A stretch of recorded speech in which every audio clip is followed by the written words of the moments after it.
నమస్తే. సామాన్యుడి చేతిలో సామాజిక అస్త్రం నెంబర్ 1 న్యూస్కి స్వాగతం. నేను రవీంద్ర. ఆంధ్రప్రదేశ్లో కూటమి ప్రభుత్వం అనుసరిస్తున్నటువంటి విధానం వైఖరి వల్ల దాదాపుగా కొన్ని వర్గాల ప్రజలైతే అసంతృప్తిగానే ఉన్నారు. గ్రౌండ్ లెవెల్లో మాట నేను చెప్తున్నా. దీనికి సంబంధించి అంటే కేవలం సంక్షేమ పథకాలు ప్రవేశపెడితే సరిపోతుంది అన్నట్లుగానే వైఎస్ఆర్సీపీ ఆలోచన విధానంతో ఈక్వల్గా కూటమి పెద్దలు కూడా వారి ఆలోచన విధానం తీసుకునే నిర్ణయాలు అలా ఉన్నాయి అనేది బలంగా వినిపిస్తున్నటువంటి తరుణంలో తాజాగా క్యాబినెట్ భేటీ జరిగింది. ఈ క్యాబినెట్ భేటీలో ఒక కీలకమైనటువంటి నిర్ణయం తీసుకోబోతున్నారు. మనమంతా చాలా హ్యాపీగా ఉండొచ్చు. ఈ దీపావళి పండుగ రోజు క్రాకర్స్ మరింతగా కాల్చుకోవచ్చు అని ఒక వర్గం ప్రజలు మాత్రం ఒక ఆశాభావాన్ని కలిగి ఉన్నారు. ఎంతో ఆశతో చూశారు. కానీ కూటమి పెద్దలు మాత్రం వారి ఆశలపై నీళ్లు పోశారు. రాష్ట్ర ప్రభుత్వ ఉద్యోగులు ఏదైతే ఆశించారో, ఏదైతే కోరుకున్నారో దానికి భిన్నంగా జరిగింది. అదేంటంటే క్యాబినెట్ భేటీలో కీలకమైనటువంటి నిర్ణయం తీసుకుంటారు. డిఏల మీద ప్రకటన చేస్తారు. అలాగే పిఆర్సీకి సంబంధించి, ఐఆర్కి సంబంధించి కూడా కీలకమైనటువంటి ప్రకటన చేయబోతుంది కూటమి ప్రభుత్వం అనుకున్నారు. కానీ అదేమీ లేదు. నిజంగా ఇప్పుడు ఉద్యోగుల్లో తీవ్రమైనటువంటి నిరాశ, నిస్పృహ, అసంతృప్తి రావటానికి కారణం కూటమి చేస్తున్నటువంటి, వారు చూపిస్తున్నటువంటి ఒక నిర్లక్ష్యం, అలసత్వం అని ఖచ్చితంగా చెప్పొచ్చు. ఎందుకు ఈ టాపిక్ తీసుకున్నామంటే అన్ని వర్గాల ప్రజలకు సంబంధించినటువంటి వివిధ అంశాలపై మేము న్యూస్ కవర్ చేస్తున్నాం. ప్రత్యేకమైనటువంటి అనాలిసిస్లు చేస్తున్నాం. ప్రజలు పడుతున్నటువంటి బాధలు కానీ, కష్టాలు కానీ వాటన్నింటిని కూడా ప్రభుత్వానికి తెలియజేయాలి. అలాగే అధికారుల దృష్టికి తీసుకువెళ్ళాలి. ప్రజలకు, పాలకులకు మధ్య ఒక వారధిగా, సారథిగా ఉంటూ ఆ సమస్యల పరిష్కారం కోసం పాటుపడాలి అనేది మా ఆలోచన. దీనికి సంబంధించి ఎన్నో కార్యక్రమాలు చేశాం. చాలా వీడియోల్లో చెప్పా. అయితే దీనికి సంబంధించి ఏదైతే ఆంధ్రప్రదేశ్ రాష్ట్రంలో ప్రభుత్వ ఉద్యోగులు పడుతున్నటువంటి వేదన కానీ, డిఎస్సి అభ్యర్థులకు జరిగినటువంటి అన్యాయాలు కానీ, అలాగే ఇతర అంశాలు చాలా ఉన్నాయి. పాస్టర్ల చేతిలో మోసపోయినటువంటి వారు కానీ, కోనసీమ కొబ్బరి రైతుల కష్టాలపై వరుస కథనాలు ప్రసారం చేయటం కానీ, అలాగే ప్రేమ పేరుతో మోసపోయినటువంటి వారిని మేము వారికి న్యాయం చేసే విధంగా ప్రయత్నాలు చేయటం, రకరకాల అంశాలు.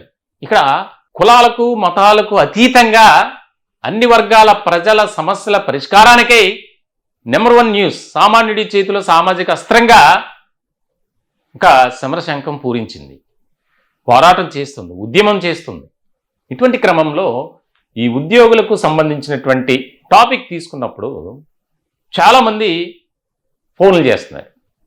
సార్, నిజంగా మీరు తీసుకున్నటువంటి ఈ స్టాండ్ ఏదైతే ఉందో నిష్పక్షపాతంగా చేస్తున్నారు. ఎక్కడా కూడా మీరు లేనిది ఉన్నట్టు, ఉన్నది లేనట్టు చెప్పడం లేదు. మా తరపున మీరు వాయిస్ వినిపించడం మీకు ప్రత్యేకమైనటువంటి ధన్యవాదాలు. మీ ఛానల్కి, మీ సిఎండి గారు, ఎంఎస్ఆర్ గారికి అని కాల్స్ చేస్తున్నారు. అదే వీడియోకి సంబంధించినటువంటి వాటిలో కామెంట్స్ కూడా పెడుతున్నారు. ఎక్కడా కూడా ఎటువంటి నెగిటివ్ కామెంట్ లేదు, అన్నీ పాజిటివ్గానే. దీనికి సంబంధించి ముఖ్యంగా ఈరోజు మళ్ళీ నేను ఎందుకు ఈ టాపిక్ తీసుకున్నాను అంటే, క్యాబినెట్ భేటీలో ఈ అంశాలపై చర్చ జరుగుతుంది. ఖచ్చితంగా ఒక నిర్ణయం తీసుకుంటారు. ఎందుకనంటే లక్షలాది మంది ఉద్యోగుల కుటుంబాలు కూటమి పెద్దలపై ఆశలు పెట్టుకున్నారు. ఎందుకనంటే ఎన్నికలకు ముందు ఉద్యోగ సంఘాల ప్రతినిధులతో జరిపినటువంటి చర్చలు కానీ, సమావేశాలు కానీ, వారికి ఇచ్చినటువంటి మాట కానీ అన్నీ కూడా మనకు తెలుసు. మమ్మల్ని గెలిపించండి, కూటమి అధికారంలోకి రాగానే వెంటనే వారం రోజుల్లోపే ఐఆర్ ప్రకటిస్తాం, పిఆర్సి అనేది లేదు కాబట్టి మధ్యంతర భృతి, ఇంటర్మ్ రిలీఫ్ అనేది ఇస్తాం అన్నారు. అది లేదు. పిఆర్సి ఊసే లేదు. డిఏల సంగతే లేదు. ప్రభుత్వ ఉద్యోగులకు ఇళ్ల స్థలాలకు సంబంధించి ఒక క్లియర్ కట్ డిక్లరేషన్ చేస్తాం, ప్రకటన చేస్తాం అన్నారు. అది లేదు. అంటే ఏ విధంగా కూటమి పెద్దలు వ్యవహార శైలి మారింది ఉంది అనేది ఇక్కడ చాలా స్పష్టంగా మనం అర్థం చేసుకోవాలి. ముఖ్యంగా రాష్ట్రంలో అనేక సమస్యలు ఉన్నాయి. వాటన్నిటిని పట్టించుకోవాల్సిన బాధ్యత, అవసరం కూటమి పెద్దలపై ఉంది. మరి ఎందుకు అలా ఉంటున్నారు? ఇప్పుడు రాష్ట్ర వ్యాప్తంగా ఆరోగ్యశ్రీ ఆగిపోయింది. ఎక్కడా కూడా ఆ యొక్క వైద్యుల ప్రతినిధులతో Andhra Pradesh speciality hospitals association, ASHA అని చెప్పి ఒకటి పెట్టుకున్నారు. వారితో సంప్రదింపులు జరపలా. ఇది జరిపారు, 250 కోట్లు మాత్రమే ఇచ్చారు. 2700 కోట్లు పెండింగ్ ఉంటాయి. మరి ఏది ఈ ప్రభుత్వానికి రాష్ట్ర ప్రజల సంక్షేమం మీద ఏమైనా ఒక ఆలోచన ఉందా అనే ప్రశ్న, అనే చర్చ జరుగుతుంది. కావాలని కూటమి ప్రభుత్వాన్ని మేము ఏదో కించపరచాలనో లేకపోతే బ్యాడ్ చేయాలనో కాదు, మా ఉద్దేశం అది కాదు. కూటమి ప్రభుత్వం చేస్తున్నటువంటి కార్యక్రమాల గురించి కూడా మేము వీడియోస్ చేస్తున్నాం, న్యూస్ ఇస్తున్నాం. మరి అదే సమయంలో ఏదైతే ప్రజల కోసం ఎన్నుకోబడినటువంటి ప్రజాప్రతినిధులు ఉన్నారో వారు ప్రజలకు సేవ చేయటం మరచిపోయి మరి ఏం చేస్తున్నారు అనేది ఇక్కడ ఉద్యోగులకు సంబంధించినటువంటి అంశం. ప్రతి పండగకు ఏదో ఒకటి చేస్తామంటున్నారు, కానీ ఏదీ లేదు. ఎందుకు మమ్మల్ని ఈ విధంగా బాధలు పెడుతున్నారు? తాజాగా ఉపాధ్యాయులంతా రోడ్డెక్కారు. వాళ్ళు ఒకరోజు ధర్నా చేశారు. చాలా ఉద్వేగభరితంగా, ఆవేశపూరితంగా మాట్లాడారు. తాడో పేడో తేల్చుకుంటామని ఆ రోజు సాయంత్రం వరకు ఉన్నారు, వెళ్ళిపోయారు. కనీసం ఎందుకు మీరు ఈ రకమైనటువంటి ఆందోళన చేస్తున్నారు, మీకు మేము ఉన్నాం, భరోసా ఇస్తున్నాం అని చెప్పి ఒక సానుకూలమైనటువంటి రీతిలో స్పందించినటువంటి దాఖలాలు లేవు.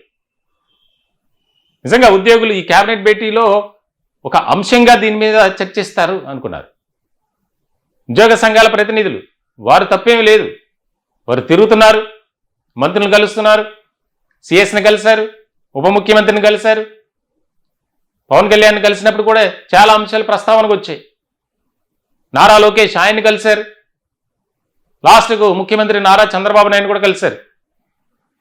మీరేం బాధపడొద్దు, మేము ఉన్నాం. మరి ఎన్నికలకు ముందు మేము అవసరం అయ్యాం, కానీ ఇప్పుడు ఎందుకు మేము మమ్మల్ని అసహ్యంగా చూస్తున్నారు? మాకు రావాల్సినటువంటి వాటినే కదా మేము అడుగుతున్నాం, కనీసం దాని మీద ఆలోచన చేస్తుందా ఈ కూటమి ప్రభుత్వం అని ప్రశ్నిస్తున్నారు. ఇలాంటి సందర్భంలో కొన్ని జిల్లాల పర్యటనకు వెళ్తున్నటువంటి ఉద్యోగ సంఘాల ప్రతినిధులు వారిని నిలదీస్తున్నారు. మీరేం చేస్తున్నారు? కూటమి ప్రభుత్వంపై ఎందుకు ఒత్తిడి తీసుకురాలేకపోతున్నారు? చెప్పండి, మీ వల్ల కాదా? మేమే చూసుకుంటాం, మేమే చేసుకుంటాం అని త్వరలో అదే చేయబోతున్నారంట ఉద్యోగులంతా. మా సమస్యల మీద మేమే పోరాటం చేసుకుంటాం, మాకు ఏ ఉద్యోగ సంఘం అక్కర్లా, నాయకుడు అక్కర్లా, మీరు వాళ్లకు కొమ్ము కాస్తున్నారు, వాళ్ళ చేతిలో కీలు బొమ్మలుగా మారారు, మీ సేవలు మాకు అవసరం లేదు అన్నట్లుగా చాలా వారు ఎంతో ఆవేదన వ్యక్తం చేస్తున్నారు. ఈరోజు రాష్ట్రంలో రాష్ట్ర ప్రభుత్వ ఉద్యోగులు సరిగ్గా పనిచేయకపోతే అసలు వ్యవస్థ స్తంభించిపోద్ది, ఏది కూడా అక్కడికక్కడే ఉంటుంది. మరి ఇటువంటి సందర్భంలో ఎందుకు మాటిచ్చి తప్పారు అనేది ఇక్కడ ముఖ్యమైనటువంటి ప్రశ్న. ఉద్యోగ సంఘాలకు సంబంధించినటువంటి కొన్ని గ్రూపుల్లో వస్తున్నటువంటి మెసేజ్ని ఆ ఉద్యోగ సంఘాల ప్రతినిధులు ఎవరైతే ఉన్నారో అడ్మిన్లుగా వారు వెంటనే డిలీట్ చేస్తున్నారంట మెసేజ్లు. దాని మీద కూడా చాలా సీరియస్గా ఉన్నారు. అంటే మా వాయిస్ని మేము వినిపించుకోలేమా? మాకు ఆ రైట్ లేదా? ఆ స్వేచ్ఛ మాకు లేదా? ఎందుకు మీరు ఈ విధంగా ప్రవర్తిస్తున్నారు అని ఇప్పుడు తాజాగా ఆ ఉద్యోగ సంఘాలకు, ఉద్యోగులకు సంబంధించినటువంటి వాట్సాప్ గ్రూపుల్లో తీవ్రమైనటువంటి స్థాయిలో చర్చ జరుగుతుంది. చూస్తారు ఓపుకున్నంతకాలం, పరిధి దాటితే అంతకు మించి అన్నట్లుగానే ఉంటుంది ఉద్యోగ అంశానికి సంబంధించి అన్నట్లుగా మరొక చర్చ. సంక్రాంతికి అన్నారు ఒకటి, సంక్రాంతి పోయింది, ఉగాది పోయింది, ఇలా పండుగలు మారుతున్నాయి తప్ప మీరు ఏది చేయట్లేదు. కొంతమంది అయితే దానికి సంబంధించి కూటమి ప్రభుత్వం, కూటమి పెద్దలు చేస్తున్నటువంటి ఆ యొక్క దీనివల్ల సాంగ్స్ రూపంలో కూడా పాడుతున్నారు, ఉద్యోగుల్లో చైతన్యం తీసుకురావడానికి ప్రయత్నం చేస్తున్నారు. దీనికి సంబంధించి మేము కూడా సామాన్యుడి చేతిలో సామాజిక అస్త్రం నెంబర్ 1 న్యూస్ తరపున వారి వాయిస్ని వినిపించాలి. ఎందుకంటే మాకు కూటమి అంటే ఇష్టం లేక కాదు, ప్రభుత్వం చేసే మంచి పనిని మేము ఎలివేట్ చేస్తున్నాం. అలాగే ఏదైతే నిర్లక్ష్యంగా ఉన్నారో దాన్ని కూడా మేము ఏదో వారికి తెలియచేయాలన్న ఉద్దేశంతోనే. మంచి జరిగితే అందరికీ మంచిదే. ఈరోజున ఆరోగ్యశ్రీ ఎంతమంది హాస్పిటల్ దగ్గర చుట్టూ తిరుగుతున్నారు, ఎక్కడెక్కడి నుంచో వచ్చి దానికి సంబంధించి నెట్వర్క్ హాస్పిటల్స్ అన్ని చోట్ల ప్రభుత్వ హాస్పిటల్కి వెళ్ళలేదు. కొన్ని చోట్ల ఉంటాయి, కొన్ని చోట్ల ఉండవు. మరి ఏదైతే ఆరోగ్యశ్రీ హాస్పిటల్స్ ఉంటాయో, నెట్వర్క్ హాస్పిటల్స్, అక్కడికే వెళ్తారు. వారేమో చేతులు ఎత్తేసారు మా వల్ల కాదని. ఎందుకు ప్రభుత్వం ఈ రకంగా ఆలోచిస్తుంది? అదిగో చేస్తున్నాం, ఇదిగో చేస్తున్నాం అన్నారు. మేనిఫెస్టోలో చాలా క్లియర్గా పెట్టారు. ఐఆర్ వెంటనే ప్రకటిస్తాం, పిఆర్సీ ఇస్తాం, ఉద్యోగుల సమస్యలపై మేము ఒక కీలకమైనటువంటి నిర్ణయం తీసుకుంటామని చెప్పినటువంటి ఈ కూటమి పెద్దలు ఇప్పుడు ఎందుకు నోరు మెదపడం లేదు? ఈ సైలెంట్కి రీజన్ ఏంటి అని చెప్పి చూస్తాం. ఇంకా అది పరిధి దాటితే మాత్రం, సహనం కోల్పోతే ఆ లెక్క వేరే ఉంటుంది. అప్పుడు మీరు ఎవ్వరు కూడా మమ్మల్ని ఆపాలని ప్రయత్నం చేసినా మేము ఆగేటువంటి పరిస్థితుల్లో లేము. కాబట్టి ఇప్పటికైనా మీరు స్పందించి ఉద్యోగులకు సంబంధించినటువంటి అంశంలో నిష్పక్షపాతంగా మీరు నిర్ణయం తీసుకోండి. మీరు ఇచ్చినటువంటి మాటను నిలబెట్టుకోండి. మాకు రావాల్సిన వాటినే మేము అడుగుతున్నాం.